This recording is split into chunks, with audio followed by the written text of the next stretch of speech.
Hello दोस्तों, पुनः स्वागत है आपका अपना यूट्यूब चैनल सहारा कॉम्पिटिटिव क्लासेज।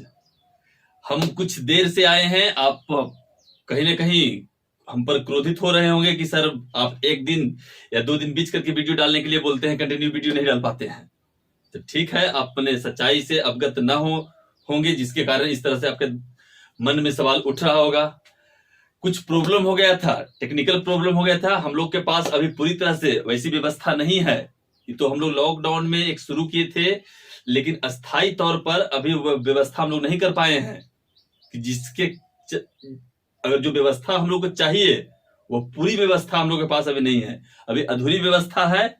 आप लोग इतना तो समझदार होंगे कि समझ सकते हैं मजबूरी को, क्योंकि दिक्कत आगे चल के भी कुछ होने वाला है। क्योंकि हम लोग के पास अभी पूरी तरह से, क्योंकि जब तक लॉकडाउन अगर नहीं हटता है तो हम पूरी तरह से व्यवस्था कैसे कर पाए। बहुत से ऐसे सामग्री है जो हमें मसौढ़ी में नहीं मिल पाता है, जिस टाउन के हम हैं वहां नहीं मिल पाता है, हमको अलग जाना पड़ेगा, पटना जाना पड़ेगा। आप लोग जान रहे हैं। इसलिए ठीक है, हम देरी किए हैं, लेकिन अब चिंता मत कीजिए। हम प्रयास रहेगा कि 1 या 2 दिन के बीच में वीडियो आते रहे, लेकिन फिर भी मैंने दिक्कत होता है, तभी दिक्कत को समझिए। फिर हम लोग कंटिन्यू जब व्यवस्थित पूरी तरह से जब व्यवस्था हो जाएगा तो आपको यूट्यूब पर डे वीडियो मिलेगा। और उस वक्त लगता है हम लोग के ऑफलाइन में क्लास स्टार्ट हो जाएगा। कुछ वक्तों के बाद ही जिस स्थितियां धीरे धीरे सामान्य हो रही है, सरकार धीरे धीरे देख रहा है कि हाँ अब बहुत सी चीजों को खोला जा रहा है। तो चलिए हम लोग टाइम ज्यादा विलंब न करते हुए अपने मुद्दे पर आते हैं। पिछले वीडियो में हम लोग पढ़े थे, पिछले वीडियो में हम लोग देखे थे कि हम लोग अनुवांशिक रोग पूरी तरह से खत्म कर दिए थे। हाँ, उसमें कुछ न्यूमेरिकल दिए थे जिनका उत्तर हम ना दिए थे, आप लोगों से उत्तर मांगे थे कि आप लोग उत्तर दीजिए। और एक विद्यार्थी आलोक जी हमें फोन करके करेंगे, सर उसमें आप किस चीज का उत्तर मांग रहे हैं जो हमें पता नहीं चल पा रहा है, कि आप लड़कियों में से पूछ रहे हैं या कि कुल में से लड़कियों को पूछ रहे हैं कि कितने % संक्रमित है।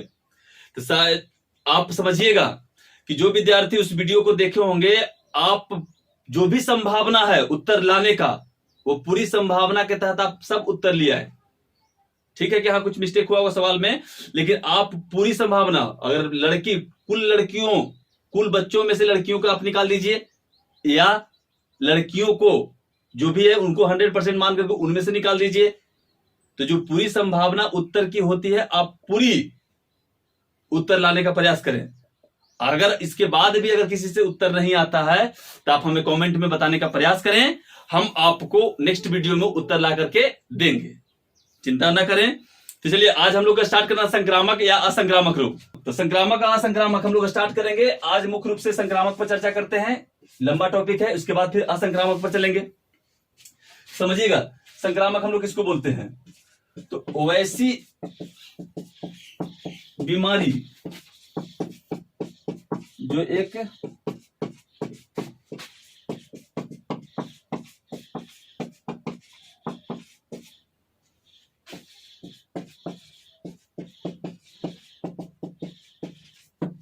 समझिएगा, संक्रामक रोग वैसी बीमारी जो एक दूसरे के संपर्क में आने से फैलती है।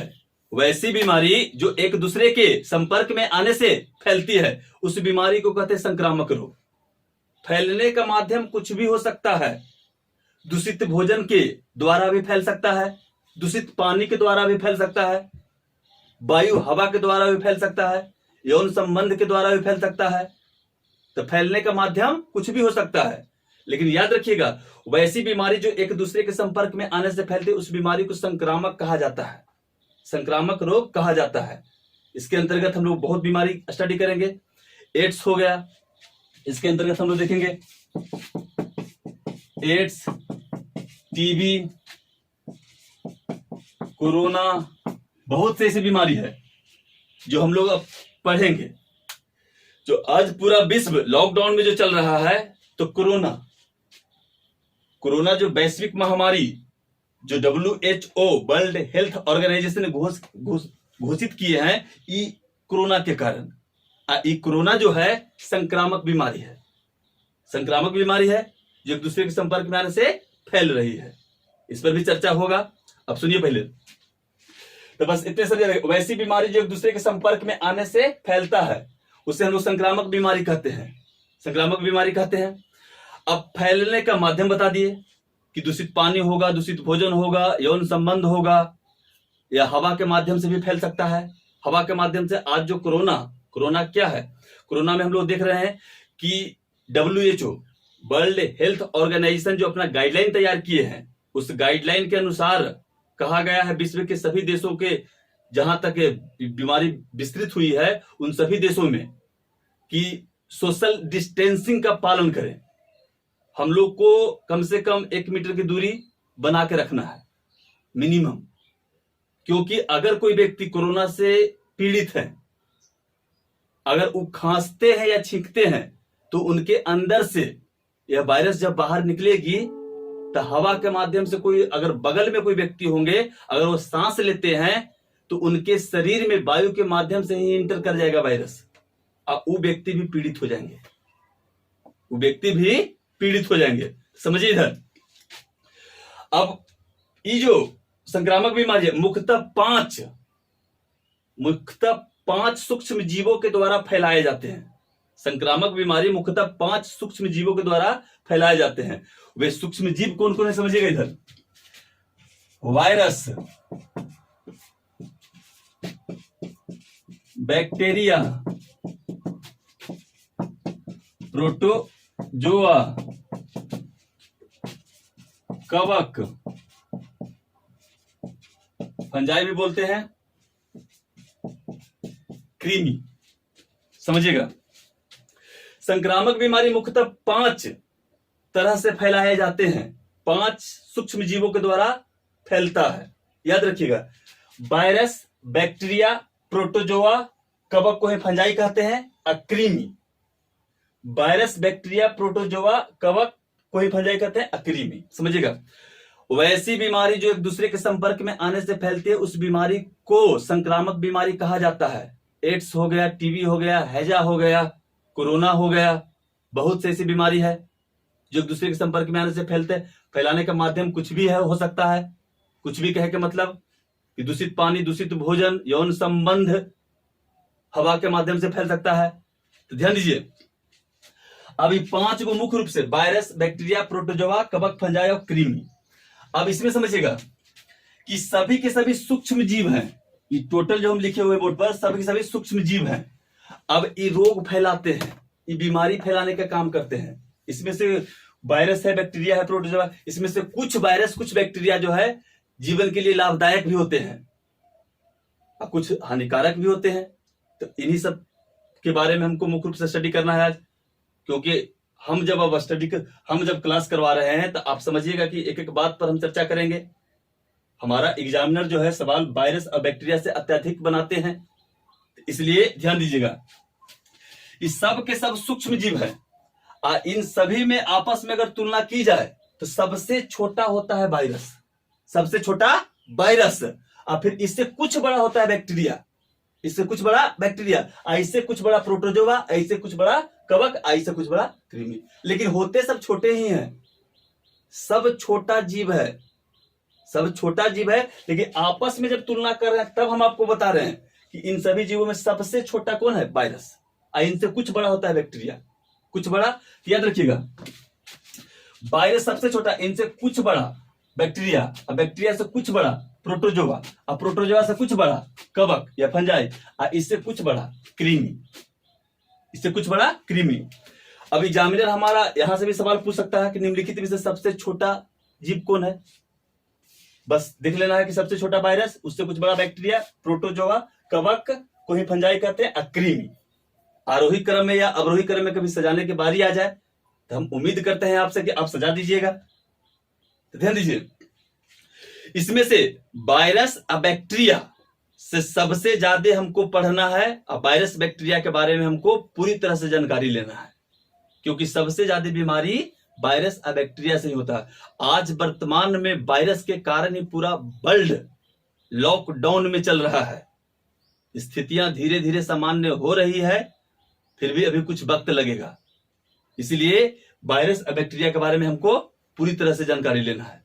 समझिएगा, वायरस पहले हम आपको समझाने जा रहे हैं, ध्यान दीजिए। बस खाली कुछ नहीं बोलना है। संक्रामक रोग बोलेगा तो बस वैसी बीमारी जो एक दूसरे के संपर्क में आने से फैलता है, उस बीमारी को हम लोग बोलते हैं संक्रामक। इसके अंतर्गत हम लोग देखेंगे एड्स है, टीबी है, कोरोना है, हैजा है, टिटनस है, बहुत से बीमारी जो है हम लोग अब पढ़ने वाले हैं। हम उम्मीद कर सकते हैं आप लोगों से कि आप लोग पीछे से सभी जितना हमारे द्वारा क्लास करवाया गया है उन सभी को आप अपने माइंड में रखे होंगे। जो ऐसा नहीं कर रहे हैं विद्यार्थी, जो भी स्टूडेंट इस तरह से मेहनत अगर नहीं कर रहे हैं तो अपने आप के साथ खिलवाड़ कर रहे हैं। ध्यान दीजिएगा इधर। वायरस वायरस पर चर्चा करना है हमको, क्योंकि वायरस अब बैक्टीरिया से सबसे ज्यादा सवाल बनता है। अब वायरस पूरी तरह से क्लियर होना चाहिए या बैक्टीरिया भी पूरी तरह से क्लियर होना चाहिए, क्योंकि यहां से अत्यधिक सवाल बनता है। ऐसे भी हमें जानना इसको जरूरी है। एग्जामिनर सवाल बनाएगा तो ठीक है, और ना भी बनाएगा तो हम जिससे ये हमारे जीवन से संबंधित बायोलॉजी पढ़ने का मुख्य उद्देश्य हम एक वीडियो में आपको बताए हैं कि सिर्फ पहले एग्जाम में सवालों को उत्तर देना ही हमारा बायोलॉजी पढ़ने का मुख्य उद्देश्य नहीं है। ये हमारे जीवन से संबंधित सब्जेक्ट है। अपने जीवन को सुचारू ढंग से संचालित करने के लिए हमको बायोलॉजी का ज्ञान रखना अति आवश्यक है, इसीलिए समझिएगा। अब वायरस पर चर्चा करेंगे हम। वायरस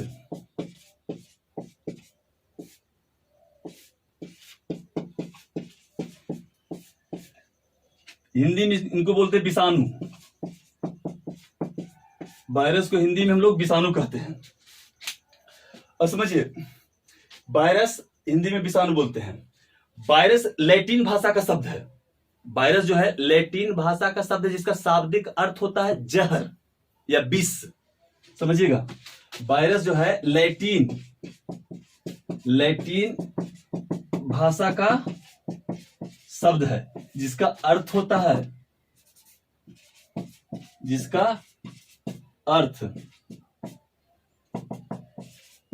जहर या विष।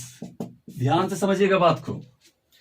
वायरस जो होता है वो लैटिन भाषा का शब्द है और जिसका शाब्दिक अर्थ होता है विष या जहर।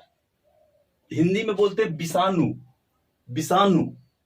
विष प्लस अणु, विषाणु। समझिएगा कि वायरस जो है लैटिन भाषा का शब्द है, जिसका अर्थ होता है जहर या विष। सब ध्यान दीजिए। तो वायरस के बारे में, वायरस जो है इसके बारे में कहा जाता है कि इस सबसे सूक्ष्म जीव तो है ही है, लेकिन इसका सबसे सिंपल स्ट्रक्चर होता है, संरचना। वायरस को जो संरचना होता है वो सबसे आसान होता है। इसमें कुछ नहीं होता है, इसमें अपना कोशिका भी नहीं होता है। वायरस में अपना कोशिका भी नहीं, इसीलिए ये अकोशिकीय जीव है। वायरस जो है अकोशिकीय जीव, इसका अपना कोशिका भी नहीं होता है। एकदम सबसे सिंपल स्ट्रक्चर अगर किसी का है तो उसका नाम है वायरस। अगर सबसे सिंपल स्ट्रक्चर किसी का अगर खोजते हैं आप, तो सबसे सिंपल स्ट्रक्चर वायरस के है। देखिएगा कैसे, इसमें ध्यान दीजिए। सिर्फ ऊपर से कवर होता है प्रोटीन, ऊपर से एकमात्र प्रोटीन के कवर होता है, और अंदर में आनुवांशिक पदार्थ होता है। अंदर जो है आनुवांशिक पदार्थ होता है, ये आनुवांशिक पदार्थ जो है डीएनए या आरएनए, ये दोनों में से कोई होगा। वायरस में कुछ नहीं है। वायरस में सिर्फ याद रखना है कि इसका ऊपर से एक प्रोटीन का कवर है और अंदर में आनुवांशिक पदार्थ। आनुवांशिक पदार्थ कहे का मतलब कि जिसके द्वारा हम अपने गुणधर्मों को अगली पीढ़ी में ट्रांसफर करते हैं। आनुवांशिक पदार्थ जिसके द्वारा हम अपने गुणधर्मों को अगली पीढ़ी में जो ट्रांसफर करते हैं वही आनुवांशिक पदार्थ है, जिसके अंतर्गत डीएनए या आरएनए होगा। सिर्फ वायरस में कुछ नहीं बोलना है। कोई कुछ कितना भी आपको बोले तो बस बोला है कि वायरस बस ऊपर से प्रोटीन का कवर लिए हुए होगा, सिर्फ प्रोटीन होगा, अंदर में डीएनए होगा या आरएनए होगा। बस ध्यान दीजिए। अब डीएनए या आरएनए, बस ऊपर से प्रोटीन का कवर होगा, अंदर में आनुवांशिक पदार्थ डीएनए रहेगा या सिर्फ आरएनए रहेगा। अब देखिएगा इधर, इसको हम लोग कह सकते हैं कि प्रोटीन का ही कवर है, प्रोटीन का कवर। अब अंदर इसमें हम लोग मान लें कि आरएनए है, आरएनए, अनुवांशिक पदार्थ आरएनए है। तो ये जो वायरस होगा ना, अधिकतर इस तरह के वायरस जो अंदर में अगर आरएनए है और प्रोटीन का कवर तो वायरस से है, तब ई वायरस को हम लोग कह सकते हैं पौधों में बीमारी फैलाता है। ऐसे वायरस जिसके अंदर में आरएनए अनुवांशिक पदार्थ है और ऊपर प्रोटीन का कवर है, तो पौधों में बीमारी अत्यधिक फैलाते हैं। कुछ अपवाद स्वरूप जंतुओं में बीमारी फैलाते हैं। समझिएगा, अगर ऊपर से प्रोटीन का कवर है और अंदर जो है डीएनए है, अनुवांशिक पदार्थ है, और ऊपर वाला प्रोटीन है, प्रोटीन का कवर। अब ऐसे वायरस जंतु में बीमारी फैलाते हैं। समझिएगा, वैसे वायरस, ध्यान दीजिए कि अगर वायरस में सिर्फ प्रोटीन का कवर होगा और अंदर में आरएनए अनुवांशिक पदार्थ होगा, तो पौधों में बीमारी फैलाने के लिए जिम्मेवार होते हैं। पौधों में बीमारी फैलाने के लिए जिम्मेदार होते हैं कौन? अंदर में आरएनए अनुवांशिक पदार्थ रखेंगे वे वायरस। आज जिनके अंदर में डीएनए, ऊपर से तो कवर प्रोटीन का रहबे करेगा, अंदर में डीएनए है, तो जंतु में बीमारी फैलाने के लिए जिम्मेदार होते हैं। वायरस एक ऐसा जंतु है, एक ऐसा जीव वायरस है मात्र, जिसके अंदर डीएनए या आरएनए हो सकता है। अन्यथा दुनिया के जितना भी जंतु है, जितना भी जीव जंतु है, उसके अनुवांशिक पदार्थ के रूप में सिर्फ डीएनए होता है, सिर्फ डीएनए। लेकिन वायरस में डीएनए भी हो सकता है और आरएनए भी हो सकता है। वायरस में डीएनए भी होगा और आरएनए भी होगा। समझिएगा इधर। अब ध्यान दीजिए, ये तो हम लोग देख लिए कि वायरस लैटिन भाषा का शब्द है, सब हम लोग इधर कर लिए हैं। अब इसमें वायरस में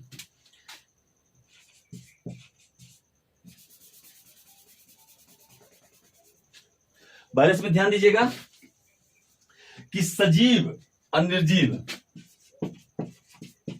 सजीव और निर्जीव के लक्षण पाए जाते हैं। वायरस में जो है कि वायरस में सजीव और निर्जीव के लक्षण पाए जाते हैं। वायरस में ध्यान दीजिए कि सजीव और निर्जीव के लक्षण पाए जाते हैं। इसलिए कहते हैं कि वायरस जो है कि सजीव, वायरस सजीव और निर्जीव दोनों के बीच की एक योजक कड़ी है। वायरस जो है सजीव भी होता है और निर्जीव भी होता है, दोनों के बीच योजक कड़ी है वायरस।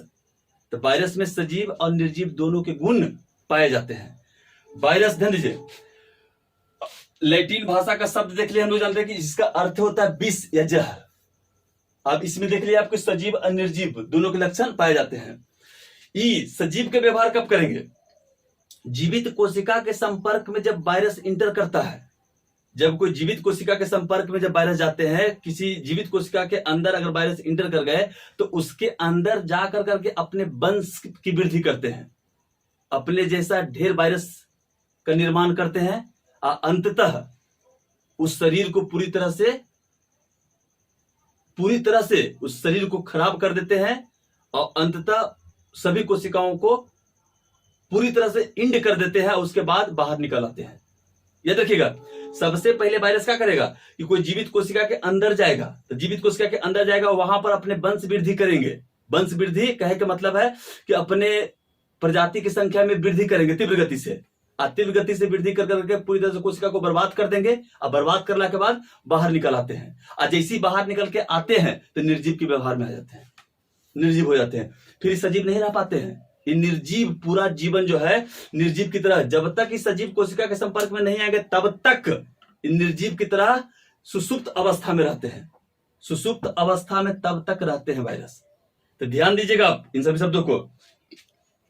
अब ध्यान दीजिए, वायरस के बारे में बोले अकोशिकीय जीव। अकोशिकीय जीव, इसमें कोई कोशिका नहीं होता है, अकोशिकीय जीव होता है। इसमें कोई कोशिका, वायरस में जो है किसी प्रकार का कोई कोशिका नहीं होता है। इनमें कोई कोशिका नहीं होता है, जैसे अकोशिकीय जीव इनको कहा जाता है। इनमें कोशिका नहीं होता है, सिर्फ प्रोटीन का कवर होगा, अंदर में आरएनए या डीएनए आनुवांशिक पदार्थ होगा और इनमें कुछ भी नहीं होगा। बस इतना सिंपल स्ट्रक्चर वायरस के पास है। हाँ, आप जानिए कि अगर प्रोटीन का कवर है, अंदर में अनुवांशिक पदार्थ आरएनए है, तो वह पौधों में बीमारी के लिए जिम्मेदार होते हैं। अगर ऊपर से प्रोटीन का कवर है, अंदर में डीएनए अनुवांशिक पदार्थ है, तो वैसे वायरस जो है जंतुओं में बीमारी फैलाने के लिए जिम्मेदार होते हैं। लेकिन उल्टा भी होता है, अपवाद स्वरूप कुछ उल्टा है जो हम लोग आगे सवाल करेंगे तो देखेंगे। अब इन सभी शब्दों को आपको याद रखना है। वायरस में इतना शब्द मिनिमम कम से कम आपको याद रखना है। एक शब्द आओ इसमें ध्यान दीजिए कि वायरस के बारे में कहा जाता है कि क्रिस्टल के फॉर्म में वायरस को रखा जाता है। क्रिस्टल के फॉर्म में वायरस को रखा जाता है, समझिएगा। क्रिस्टल ठोस अवस्था में वायरस को रखा जाता है। ठोस अवस्था में वायरस को रखा जाता है क्रिस्टल के फॉर्म में। दुनिया के कोई भी जीव को, दुनिया के कोई भी जीव है जो भी प्रकृति के द्वारा जो भी जीव दिया गया है, उनको क्रिस्टलीय अवस्था में नहीं रखा जाता है, मात्र वायरस को। वायरस ही एक ऐसा जीव है जिनको ठोस में, कांच में रख सकते हैं, उनको व्यवस्थित कर सकते हैं। आप कई वर्षों तक वायरस को रख सकते हैं, क्योंकि इनके पास दो गुण है, सजीव और निर्जीव दोनों का। तो सजीव और निर्जीव दोनों का, तो कई हजारों हजार वर्षों तक इन्हें कांच में क्रिस्टल के तौर पर इनको व्यवस्थित कर देंगे। समझिए, आप ध्यान दीजिएगा कि वायरस को क्रिस्टल के तौर पर इसमें हम लोग क्या करेंगे, ध्यान दीजिए कि वायरस को क्या करते हैं कि क्रिस्टल के तौर पर बने ठोस अवस्था में तब्दील कर देंगे और उनको क्रिस्टल के तौर पर कई वर्षों तक, हजारों हजार वर्षों तक वायरस को हम लोग इसी अवस्था में रख सकते हैं। हजार वर्षों के बाद अगर ये वायरस को फिर निकाला जाएगा, जीवित कोशिका के संपर्क में अगर जाएंगे तो वहां पर ही फिर अपने वंश वृद्धि करने में तेजी दिखाएंगे। वहां से वंश वृद्धि अपने बहुत तेजी से करेंगे, लेकिन ये हजारों वर्षों तक ही जीवित रहते हैं। हाँ, हर वायरस के अपना अलग जीवन काल होता है कि कुछ वायरस 3 घंटा या 4 घंटा में भी मर जाते हैं। कोई वायरस मैंने साल भर तक जीवित रहते हैं, कोई वायरस हजारों साल तक एक्टिव हो जाते हैं, हजारों साल के बाद एक्टिव हो जाते हैं। तो सबका अपना अपना है, सब अपने अपने, जो भी वायरस है सब अपने अपने कालखंड लिए हुए हैं, समझिएगा। तो इस वायरस को आज वर्तमान में देख रहे हैं कि अमेरिका के राष्ट्रपति डोनाल्ड ट्रंप, समझिए, अमेरिका के राष्ट्रपति डोनाल्ड ट्रंप जो चाइना के ऊपर आरोप लगा रहे हैं, या उनकी बात में कितनी सच्चाई है, या पूरा वर्ल्ड भी चाइना पर जिस तरह से आरोप लगा रहा है। अब अमेरिका के राष्ट्रपति जो डोनाल्ड ट्रंप है, उनका साफ शब्दों में कहना था कि चीन के वुहान शहर, जो चीन देश है, उनके वुहान में जो प्रयोगशाला है, जहां पर वहां पर मेडिकल साइंस जो वैज्ञानिक लोग जो प्रयोग करते हैं, वहीं पर यह वायरस, कोरोना वायरस जो था, वह किसी बोतल में करके रखा हुआ था, लेकिन किसी कारणवश वो किसी तरह से लीक कर गया। लीक करने के बाद कोई व्यक्ति के कांटेक्ट में आ गया, अब उससे पूरा वर्ल्ड को आज, पूरा विश्व को आज लॉकडाउन की स्थिति में जाना पड़ा। तो यह इस बात में कितनी सच्चाई है, इस बात के बारे में हम विशेष नहीं जानकारी हमारे पास है कि इसमें कितनी सच्चाई है। अमेरिका के राष्ट्रपति सच बोल रहे हैं, लेकिन कहीं ना कहीं न्यूज में भी यह बात आई है। हम लोग ऐसे शब्दों को कहने से बचेंगे। हम लोग इस तरह से इंटरनली मामला में नहीं जाना चाहते हैं। जब तक बात पूरी तरह से सत्यापित ना हो जाए, तब तक हम लोग किसी भी कंट्री के बारे में या किसी भी व्यक्ति के बारे में उस पर आरोप या प्रत्यारोप नहीं कर सकते हैं। लेकिन हाँ, अमेरिका के राष्ट्रपति के द्वारा इस तरह की बात कही गई थी कि चाइना के वुहान में जो है, उनकी जो प्रयोगशाला है, लैब है, वहां से यह वायरस निकला है, किसी तरह से लीक कर गया था और किसी व्यक्ति के कांटेक्ट में आकर करके पूरा वर्ल्ड में फैला था। तो वहां पर उनका कहना था कि प्रकनली में या कांच में बहुत दिन से जो चाइना जो है जैविक हथियार बनाने के लिए उस वायरस को रखे हुए थे। तो वायरस को आप जान गए कि वायरस को जो है हम लोग क्रिस्टल के तौर पर ठोस अवस्था में भी हजारों लाखों वर्षों तक रख सकते हैं वायरस को। याद रखिएगा, इतना शब्द वायरस में कम से कम आपको याद रखना है। इतना शब्द जो अभी हमारे द्वारा जो भी शब्द आपको कहा जा रहा है, इतना शब्द मिनिमम कम से कम आपको याद रखना है, समझिए। बस वायरस पूछेगा, बस इतने शब्द बोल देना है कि वायरस जो है लैटिन भाषा का शब्द है, जिसका शाब्दिक अर्थ होता है विष या जहर, विष या जहर। ऐसे वायरस के बारे में सबसे पहले जानकारी दिए थे रूस के वैज्ञानिक थे, इवानोवस्की के बारे में कहा जाता है कि सबसे पहले वायरस के बारे में वही जानकारी दिए थे। अब समझिए, हाँ, यहां पर भी शब्द आगे चलेंगे तो समझिएगा कि प्रोटीन का कवर होगा, पौधों में बीमारी फैलाने के लिए अधिकतर पौधों में बीमारी फैलाने के लिए आरएनए जो वायरस होता है वो जिम्मेदार होते हैं, और डीएनए वायरस जंतुओं में। लेकिन हाँ, पलट भी जाता है कभी कभी, मैंने अपवाद में इधर उधर हो जाएगा। समझिए, वायरस में इतना शब्द याद आपको रखना है। अब हम लोग देखते हैं बैक्टीरिया। बैक्टीरिया के बारे में अब आगे के बात बोलने जा रहे हैं। वायरस इतना शब्द आप याद रखिए। तो बस वायरस के बारे में आपसे पूछा जाए तो बस साफ साफ शब्दों में बोल देना है कि वायरस का शाब्दिक अर्थ होता है विष या जहर होता है। वायरस जो है सबसे सिंपल स्ट्रक्चर, सबसे छोटा जीव होता है, सबसे छोटा जीव होता है, और बहुत सिंपल इसका संरचना स्ट्रक्चर होता है वायरस का। इसमें हम लोग देख सकते हैं कि मात्र प्रोटीन का कवर और अंदर अनुवांशिक पदार्थ डीएनए या आरएनए हो सकता है। इसके अलावा उसके अंदर कुछ भी नहीं होता है, पूरा का पूरा खाली रहता है। अभी वायरस जो है सबसे छोटा है। हम उम्मीद करते हैं कि आपको पूरी तरह से बात समझ में आ गई होगी। आज कोरोना वायरस के भी बारे में चर्चा किया जा रहा है, तो आप कभी कोरोना वायरस के चित्र को देखेंगे तो आप सिर्फ इतने कहेंगे कि कोरोना वायरस को ऊपर का जो कवर है वो सिर्फ प्रोटीन का बना हुआ है। कोई भी वायरस होगा सिर्फ प्रोटीन का कवर ऊपर होगा, अंदर में डीएनए हो सकता है या आरएनए हो सकता है। जानते हैं कि आरएनए होगा अधिकतर पौधों में बीमारी फैलाने के लिए जिम्मेदार होता है, और डीएनए होगा तो जंतुओं में बीमारी फैलाने के लिए जिम्मेदार होता है। अब हम लोग बैक्टीरिया पर चर्चा करेंगे।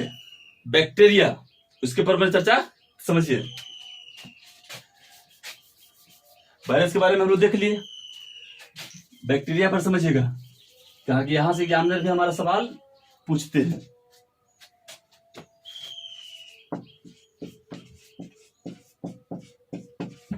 बैक्टीरिया समझिएगा।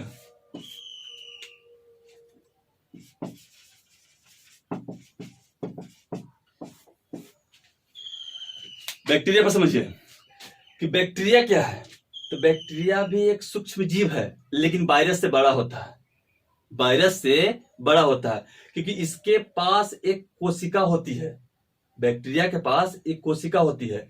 यह जीवित, जिस तरह से अन्य जीव अपना जीवन चक्र पूरा करते हैं, उसी तरह से बैक्टीरिया भी करती है। ये वायरस की तरह सुसुप्त अवस्था में, मृत अवस्था में नहीं हो सकता है। ये सिर्फ बने आते हैं, फिर इनका एक निश्चित समय अवधि के बाद इनका भी देहांत हो जाता है, पूरी तरह से समाप्त हो जाते हैं। समझिएगा। बैक्टीरिया के बारे में समझिए कि बैक्टीरिया जो है, कि बैक्टीरिया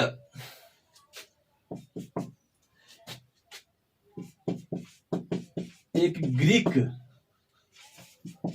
भाषा के शब्द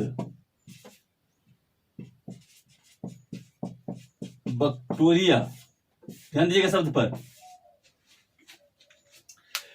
बैक्टीरिया जो है एक ग्रीक भाषा के शब्द बैक्टीरिया से बना है। बैक्टीरिया जो है एक ग्रीक भाषा के शब्द बैक्टीरिया से बना है, और बैक्टीरिया का शाब्दिक अर्थ होता है छड़ के टुकड़ा। समझिएगा, ये जो बैक्टीरिया है इसका अर्थ होता है छड़ का टुकड़ा। ध्यान दीजिएगा, ये जो बैक्टीरिया शब्द है इसका शाब्दिक अर्थ होता है छड़ के टुकड़ा, याद रखना है। बैक्टीरिया एक ग्रीक भाषा के शब्द मैंने बैक्टीरिया से बना है, जिसका अर्थ होता है छड़ का टुकड़ा। तो छड़ का टुकड़ा इनका शाब्दिक अर्थ होता है। आप खुद समझिए कि जब इनका शाब्दिक अर्थ छड़ का टुकड़ा होता है, शाब्दिक अर्थ छड़ का टुकड़ा होता है, तो शुरुआत में बैक्टीरिया के बारे में कहा जाता है कि बैक्टीरिया, अगर बैक्टीरिया के संरचना हम लोग पा रहे हैं तो बैक्टीरिया के पास, बैक्टीरिया एक कोशिकीय जीव होता है। एक कोशिकीय होता है। अब वायरस के बारे में बोलते हैं अकोशिकीय होता है, उसमें कोई कोशिका नहीं होता है। इसके अंदर, बैक्टीरिया के अंतर्गत इसके एक नाभिक न्यूक्लियस भी होगा। बैक्टीरिया में एक न्यूक्लियस भी होता है, इसके अंतर्गत न्यूक्लियस होगा। और इसमें सिर्फ, इसके नाभिक में अगर न्यूक्लियस होगा तो इसमें सिर्फ इसमें डीएनए होगा, सिर्फ डीएनए होगा, क्योंकि डीएनए सिर्फ होगा। डीएनए आरएनए रखने की क्षमता सिर्फ वायरस के पास है। डीएनए हो सकता है, आरएनए हो सकता है, सिर्फ वायरस के पास। अब जो भी अन्य जीव है उसके अनुवांशिक पदार्थ सिर्फ डीएनए होते हैं। इतना शब्द याद रखिएगा। समझिए, बैक्टीरिया एक कोशिकीय जीव होता है। अब इसमें हम लोग देखते हैं कि इसके अंदर नाभिक में सिर्फ डीएनए होगा, इसके अंतर्गत माइटोकॉन्ड्रिया भी हो सकता है, इसके अंतर्गत हम लोग देखेंगे राइबोसोम भी हो सकते हैं। तो बैक्टीरिया एक कोशिकीय जीव है, इसमें एक कोशिका है, इसमें बहुत से मिलेंगे आपको। लेकिन बैक्टीरिया के पास बैक्टीरिया जो है बहुत से तत्वों को लेकर के मिल करके बनाए हैं। बैक्टीरिया ऐसे नहीं कि हाँ सिर्फ डीएनए ही मात्र में लिए हुए है। बैक्टीरिया के पास अपना राइबोसोम भी हो सकता है, इनके पास माइटोकॉन्ड्रिया भी हो सकता है, कार्बोहाइड्रेट, सब चीज इनके पास रहेगा क्योंकि एक कोशिकीय जीव है बैक्टीरिया। बैक्टीरिया का मतलब समझ में आ गया कि बैक्टीरिया कुछ ही है। ये ग्रीक भाषा के शब्द बैक्टीरिया से बना, जिसका अर्थ होता है छड़ का टुकड़ा। छड़ का टुकड़ा शुरुआत में जो था बैक्टीरिया के जो आकार होता था छड़ के टुकड़े के समान दिखाई पड़ा था, कि छड़ के टुकड़े के समान बैक्टीरिया के आकार दिखाई पड़ा था, इसीलिए इसको बैक्टीरिया से बना था, छड़ के टुकड़ा बैक्टीरिया। लेकिन आज वर्तमान स्थिति में बैक्टीरिया सर्पिलाकार भी हो सकता है, गोलाकार भी हो सकता है, या अन्य स्ट्रक्चर के भी हो सकते हैं। बैक्टीरिया के आज वर्तमान में अनेकों प्रकार के स्ट्रक्चर संरचनाएं मिली है। लेकिन शुरुआत में जब प्रारंभ में बैक्टीरिया का आकार सिर्फ उसमें जानकारी नहीं होने के कारण सिर्फ छड़ के टुकड़ा के कारण इसको मैंने कहा गया था कि ग्रीक भाषा का शब्द है बैक्टीरिया, तो बैक्टीरिया का अर्थ होता है छड़ का टुकड़ा। शुरुआत में इस तरह से बैक्टीरिया के बारे में जानकारी मिला था। बैक्टीरिया के बारे में कहा जाता है कि बैक्टीरिया अपघटनकर्ता भी होता है। अपघटनकर्ता के मतलब कि इस सड़े गले पदार्थों के ऊपर अपना जीवन निर्वहन भी करता है। अगर बैक्टीरिया नहीं होता तो पूरा जो है जो सड़े गले पदार्थ होते हैं उसको पूरी तरह से अवशोषित कोई नहीं कर पाता बैक्टीरिया के कारण।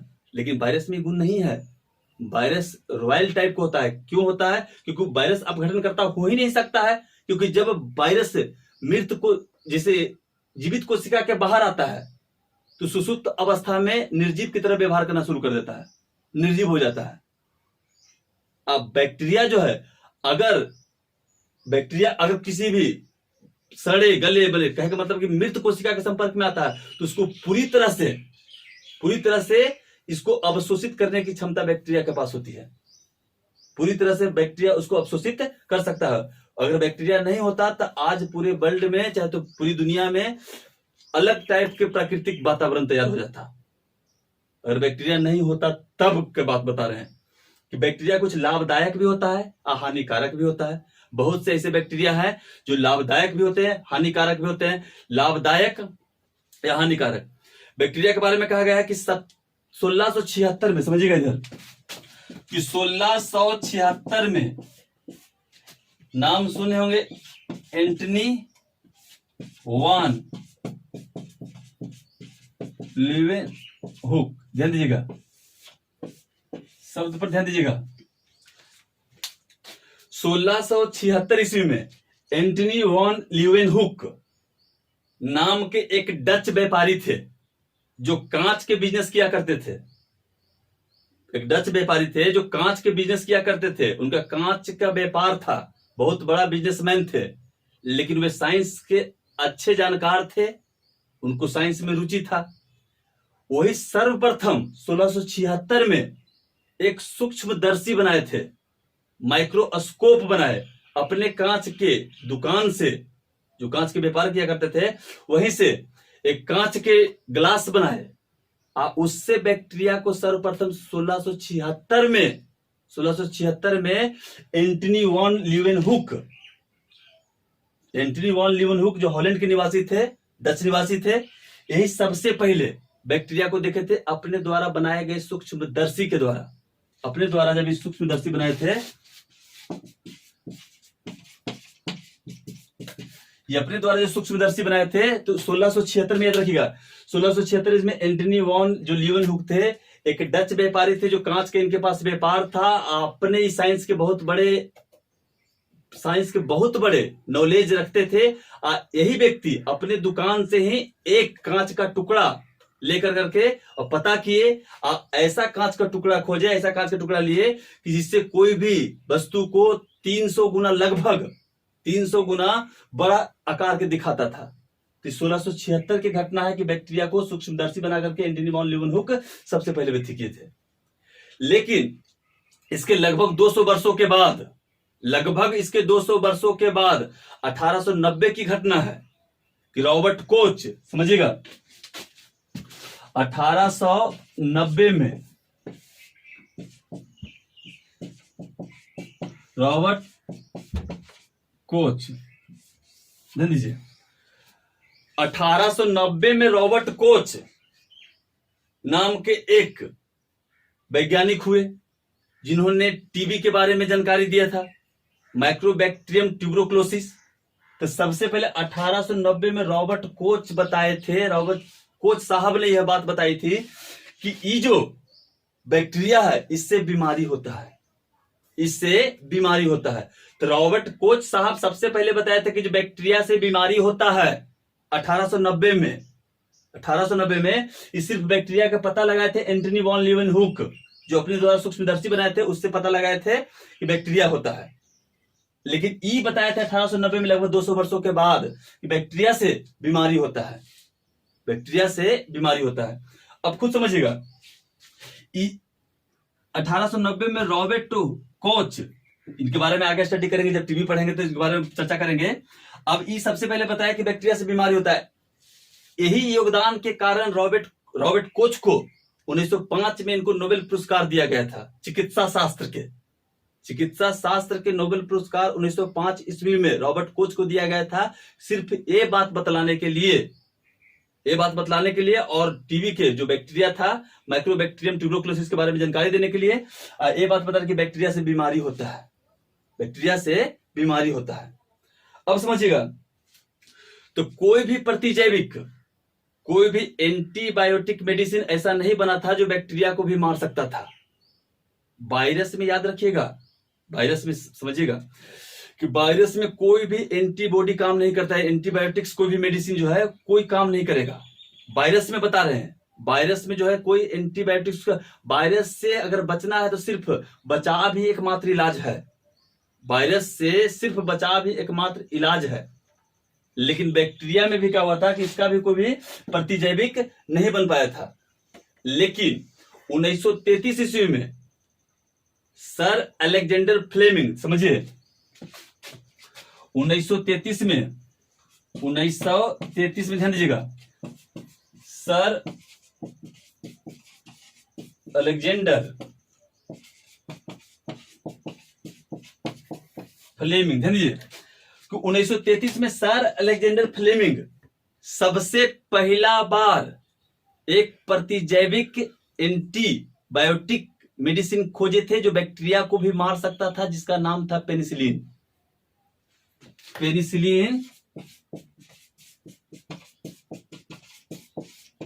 ध्यान दीजिएगा कि सबसे पहला प्रतिजैविक कहे का मतलब कि एंटीबायोटिक जो बैक्टीरिया को भी खत्म कर सकता है, 1933 ईस्वी में सर अलेक्जेंडर फ्लेमिंग के द्वारा 1933 ईस्वी में खोजा गया था। तो सर अलेक्जेंडर फ्लेमिंग के द्वारा 1933 ईस्वी में सर्वप्रथम खोजा गया था जो बैक्टीरिया को भी मार सकता है। तो बैक्टीरिया में आपको इतना शब्द कम से कम याद रखना है कि बैक्टीरिया के बारे में, वायरस के बारे में अगर आपसे एग्जामिनर सवाल बनाए तो हम सभी सवालों को उत्तर देने के लिए सक्षम हो सके। समझिएगा, बैक्टीरिया में कुछ नहीं, बैक्टीरिया के पास एक कोशिकीय जीव होता है, बैक्टीरिया एक कोशिकीय जीव, इसके अंतर्गत सब चीज होता है। इसके नाभिक में डीएनए होगा, इसमें राइबोसोम भी हो सकता है, माइटोकॉन्ड्रिया भी हो सकता है, कार्बोहाइड्रेट वगैरह भी हो सकता है। ये एक कोशिकीय जीव है, ये वायरस की तरह बने व्यवहार नहीं करता है। ये अगर बने, इनका एक जीवन काल होता है, आते हैं फिर जाते हैं, लेकिन वायरस सजीव और निर्जीव दोनों अवस्था में, सिर्फ सजीव अवस्था में अपना जीवन व्यतीत कर देगा और फिर उसके बाद जब इनका काल खंड समाप्त हो जाएगा तो पूरी तरह से हट जाएंगे, लेकिन वायरस नहीं। अब इसमें हम लोग जानते हैं ये अपघटन करता होता है। अपघटन करता क्या मतलब समझिए,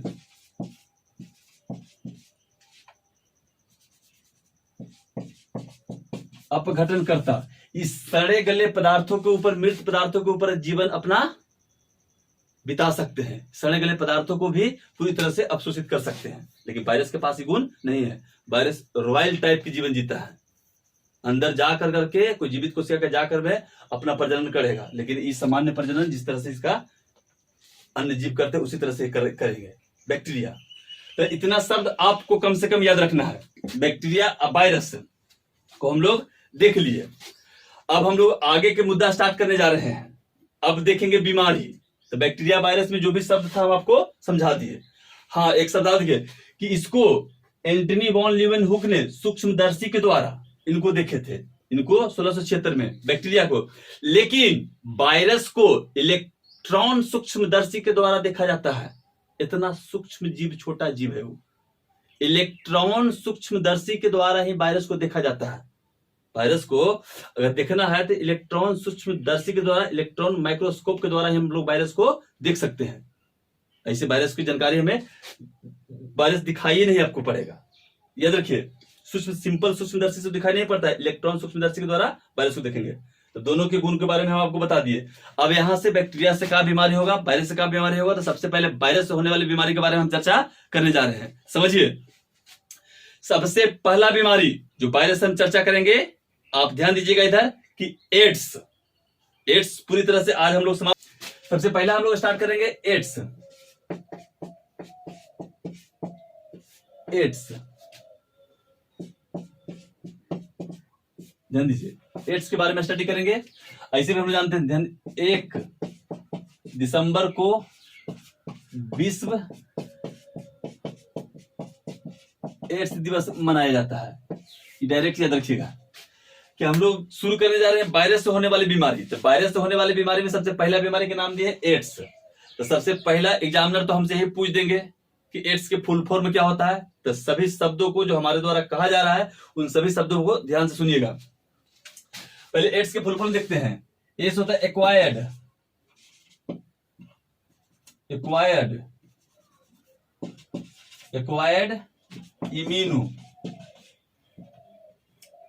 इम्यूनो डेफिशिएंसी सिंड्रोम। समझिएगा, एक्वायर्ड इम्यूनो डिफिशियंसी सिंड्रोम। समझिएगा, एड्स के जो फुल फॉर्म होता है acquired immuno deficiency syndrome. Acquired का मतलब होता है उपार्जित, इम्यूनो का मतलब प्रतिरक्षा, डिफिशियंसी का मतलब होता है कमी, और सिंड्रोम का मतलब बीमारियों का समूह, बीमारियों का समूह। ध्यान दीजिएगा, एक्वायर्ड इम्यूनो डिफिशियंसी सिंड्रोम, सबसे पहला फुल फॉर्म याद रखना है आपको कि एड्स जो बीमारी है एक संक्रामक बीमारी है, वायरस से होने वाली बीमारी है। वायरस से होने वाली बीमारी है। एड्स जिस वायरस से होता है उस वायरस का नाम है HIV वायरस। HIV virus.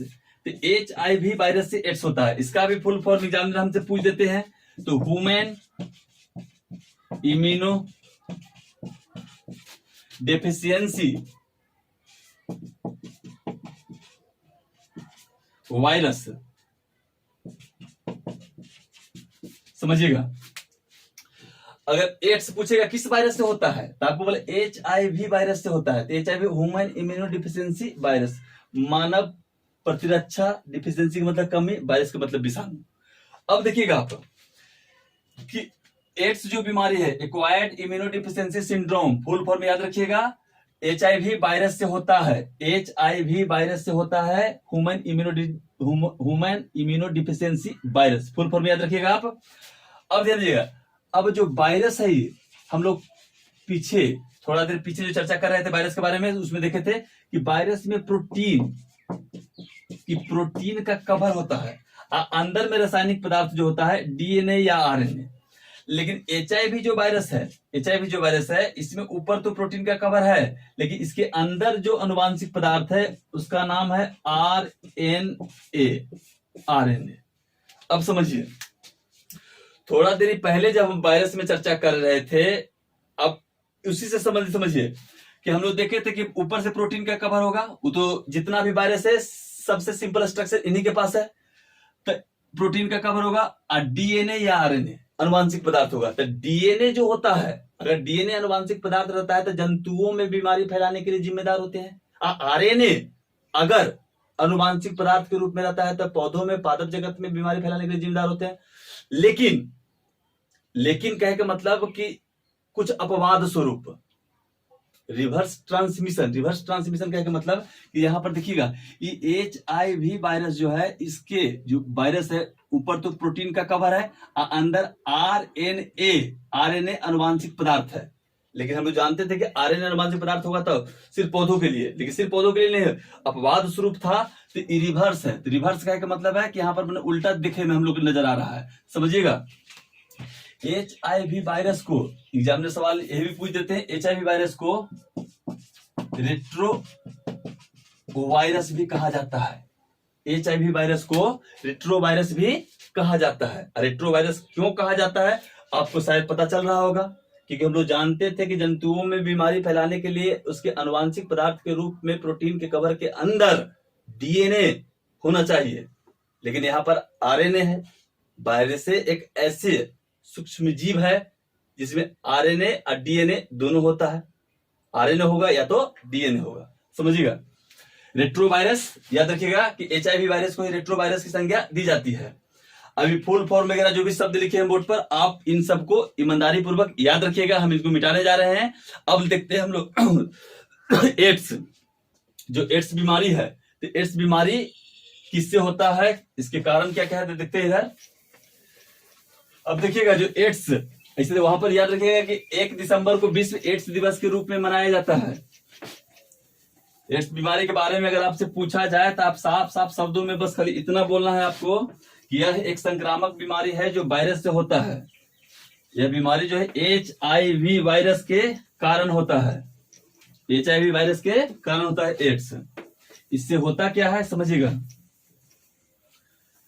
अगर कोई व्यक्ति एड्स से ग्रसित हो जाते हैं, अगर कोई व्यक्ति एड्स से ग्रसित हो जाते हैं तो उनके रोग प्रतिरोधक क्षमता को पूरी तरह से प्रभावित कर देता है। उनके रोग प्रतिरोधक क्षमता को पूरी तरह से विनिष्ट कर देता है HIV वायरस, समझिएगा।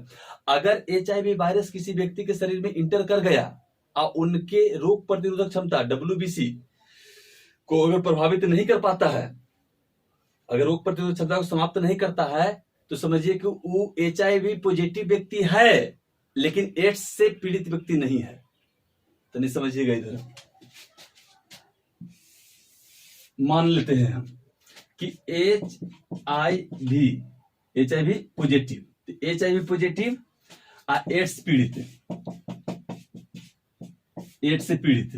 तो HIV पॉजिटिव के मतलब होता है कि HIV वायरस मान लीजिए कोई व्यक्ति के शरीर में इंटर कर गया, तो HIV वायरस हम एड्स से पीड़ित तभी कहेंगे, एड्स से पीड़ित हम तभी कहेंगे कि जब उनका प्रतिरक्षा तंत्र जो है पूरी तरह से समाप्त हो। अगर HIV वायरस समाप्त कर रहा है, समाप्त हो रहा है, समाप्त हो गया है, तब उनको बोलेंगे कि एड्स से पीड़ित है। अगर HIV वायरस शरीर में इंटर कर जाता है, वो हमारे प्रतिरक्षा तंत्र को खत्म नहीं कर पाते हैं, तो उनको HIV पॉजिटिव कहेंगे लेकिन एड्स से पीड़ित नहीं कहेंगे। HIV शरीर में उनकी इंटर है, अंदर गेल है, लेकिन वे एड्स बीमारी से ग्रसित नहीं है। तो बात को गौर से समझिएगा आप कि HIV वायरस जो है पॉजिटिव, HIV पॉजिटिव कहने का मतलब कि HIV वायरस शरीर में इंटर कर गया, और एड्स पीड़ित कहेंगे उनको कि जब HIV वायरस शरीर में अंदर जा कर करके रोग प्रतिरोधक क्षमता को पूरी तरह से समाप्त कर देता है। अगर मान लेवल जाए कि हमारे शरीर में HIV वायरस इंटर कर गया, हमारे शरीर के अंदर WBC व्हाइट ब्लड सेल जो है रोग प्रतिरोधक क्षमता पर नियंत्रण रखता है, रोग प्रतिरोधक क्षमता बढ़ाता है। और WBC, अगर हमारे शरीर के अंदर जो WBC है वो HIV वायरस को साफ साफ शब्दों में कह दिया कि जहां तक तो आया है बाबू ठीक ठाक से यहीं तक रहिए, आप अपना विस्तार ना कीजिए, आप अपना विस्तार ना कीजिए, आप यहीं तक अपनी सीमा को सुरक्षित रखिए, आप यहीं से आगे नहीं बढ़ने देगा। तो अगर WBC इस तरह से, अगर हमारा WBC डिसीजन ले सकता है कि हम वायरस जो HIV वायरस है उसको शरीर में इंटर तो हो गया है लेकिन उसको विस्तार नहीं होने देंगे, हम रोग प्रतिरोधक क्षमता को समाप्त नहीं करने देंगे, तो सिर्फ हम HIV पॉजिटिव हैं लेकिन हम एड्स रोगी नहीं हैं। एड्स रोगी होने के लिए आपका रोग प्रतिरोधक क्षमता को पूरी तरह से खत्म होना जरूरी है। और रोग प्रतिरोधक क्षमता जो है आपका पूरी तरह से खत्म होगा, आपका प्रतिरक्षा तंत्र धीरे धीरे जो है खत्म होगा, तभी आप एड्स रोगी होंगे। हाँ, ये जरूरी है कि ये इंसान जो HIV पॉजिटिव है वो इंसान खुद हो सकता है कि उनकी रोग प्रतिरोधक क्षमता काफी मजबूत है, तो काफी मजबूत है तो वो अपन तो रोग प्रतिरोधक क्षमता अपने कंट्रोल कर लेंगे, अपने आप में तो HIV को विस्तार नहीं करने दे रहे हैं, लेकिन उनसे जो नई पीढ़ी बनेंगे उनमें HIV एड्स चल जाएगा। अगर ब्लड किसी को अगर वो देते हैं डोनेट करते हैं तो उनसे भी HIV चल जाएगा। कहे का मतलब कि अपने पॉजिटिव सिर्फ है, एड्स रोगी नहीं है, लेकिन अन्य को एड्स रोगी कर सकते हैं, अन्य को एड्स रोगी कर सकते हैं। तो समझिए, एड्स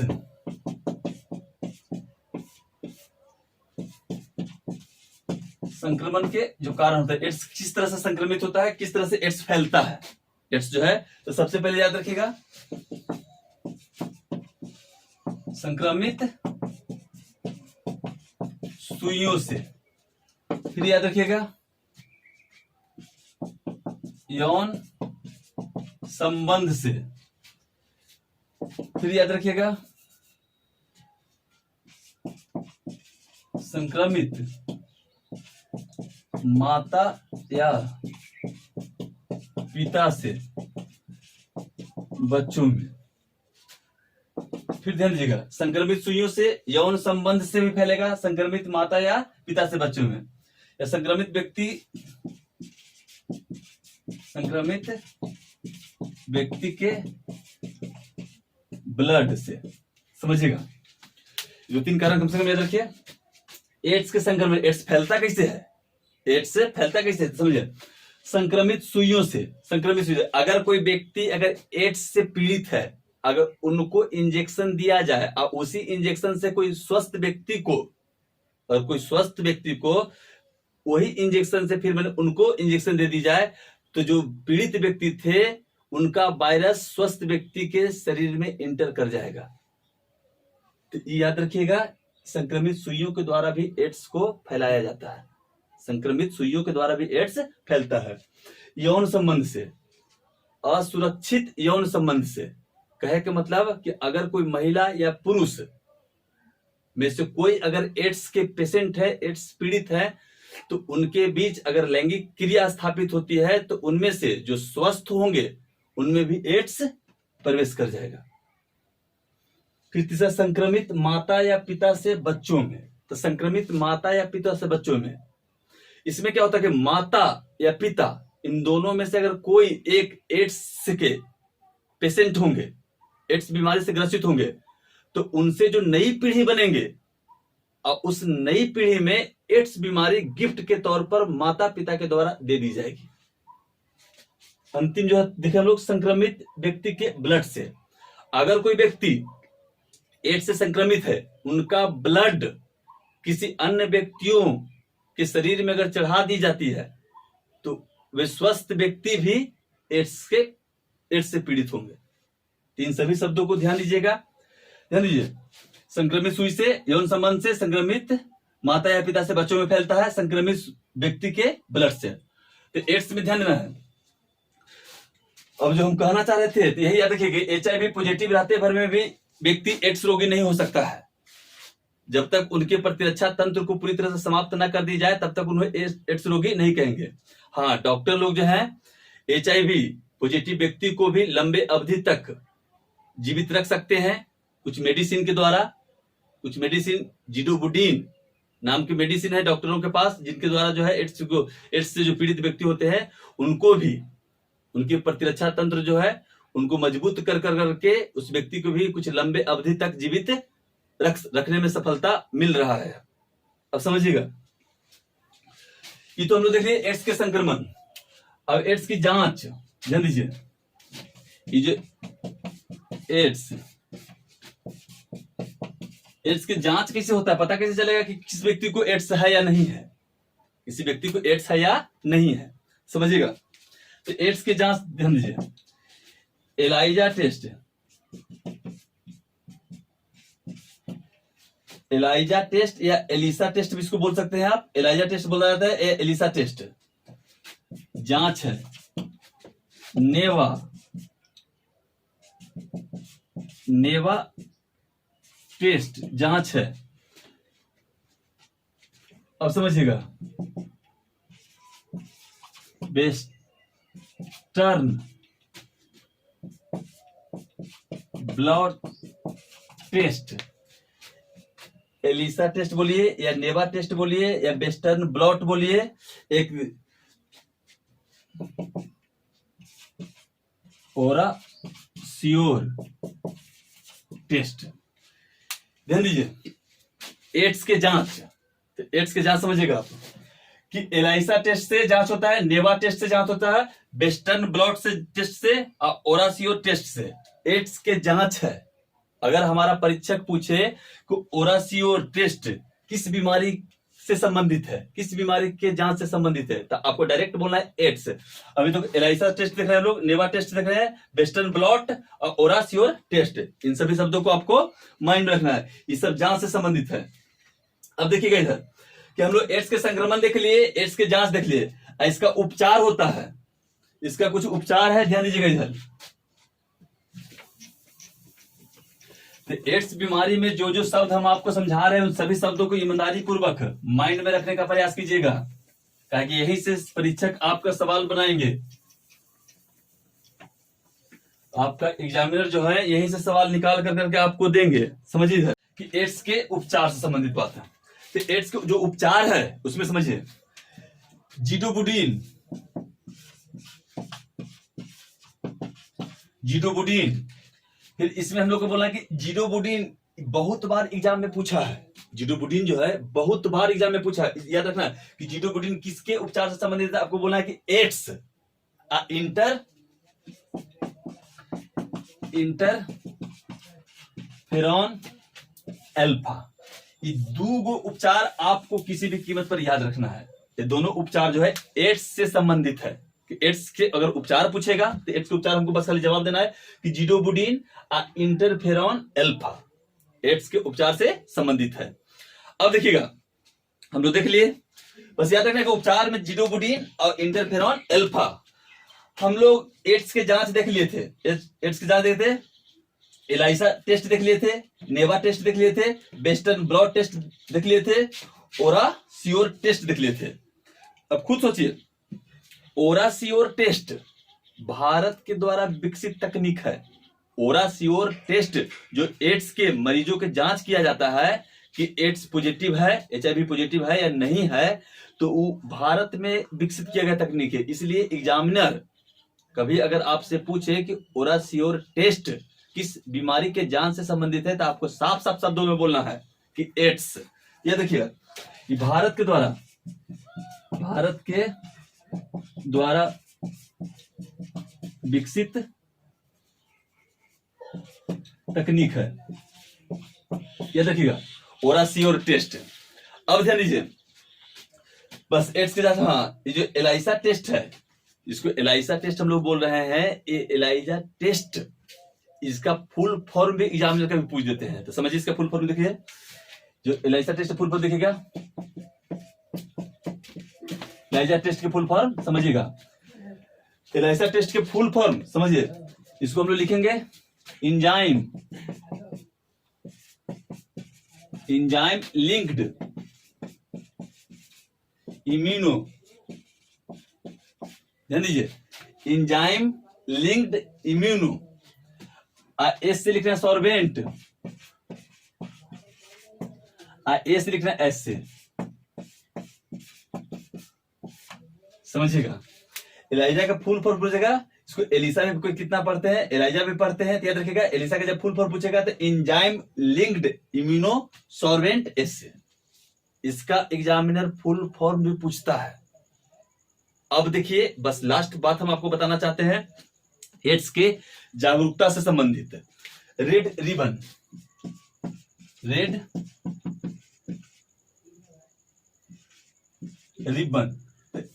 रिबन जो है, ध्यान दीजिएगा, रेड रिबन एड्स के जागरूकता से संबंधित एक सिंबल है, एड्स जागरूकता से संबंधित सिंबल है रेड रिबन। रेड रिबन में बस आपको बोलना है कि रेड रिबन जो है एड्स के जागरूकता से संबंधित सिंबल है।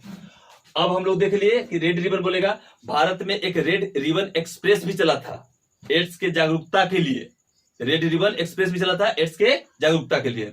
तो बस आज इन्हीं सब शब्दों के साथ आज की क्लास हम लोग यहीं पर समाप्त करते हैं। अगर एड्स के बारे में आपसे पूछे तो बस इतने बोलना है कि एड्स एक संक्रामक बीमारी है जो वायरस से होने वाला बीमारी है, HIV वायरस से होता है। अब पूरी जानकारी हम आपको एड्स के बारे में दे दिए हैं। आप लोग वीडियो को जिस तरह से देख रहे हैं, वीडियो को जिस तरह से प्यार दे रहे हैं, पसंद कर रहे हैं, हम आपसे यही उम्मीद रखते हैं कि आप लोग जो भी हमारे द्वारा क्लास कराया जा रहा है उन सब को आप अपने माइंड में रखें। आप लोग वीडियो को इसी तरह से देखते रहें, दोस्तों को भी शेयर करते रहें और लाइक सब्सक्राइब करते रहें। आज हम लोग बस इतने ही शब्दों के साथ अपने क्लास को समाप्त करते हैं। हम उम्मीद करते हैं कि आप लोग वीडियो को पूरी ईमानदारी से देखिएगा और सभी शब्दों को अपने माइंड में रखिएगा। हाँ, नेक्स्ट लेक्चर में जब नेक्स्ट लेक्चर आएंगे तो हम लोग वायरस से संबंधित, आज तो वायरस से संबंधित एक ही बीमारी पर हम लोग चर्चा कर पाए हैं। फिर नेक्स्ट लेक्चर में 2 से 3 जो भी वायरस से जो मुख्य बीमारी है उन सभी बीमारी पर हम आपके साथ चर्चा करना चाहते हैं। नेक्स्ट लेक्चर में उन सब पर चर्चा होगी। बस आज के लिए इतना ही। वीडियो देखने के लिए धन्यवाद। अब नेक्स्ट वीडियो में हम लोग मिलेंगे। Thank you.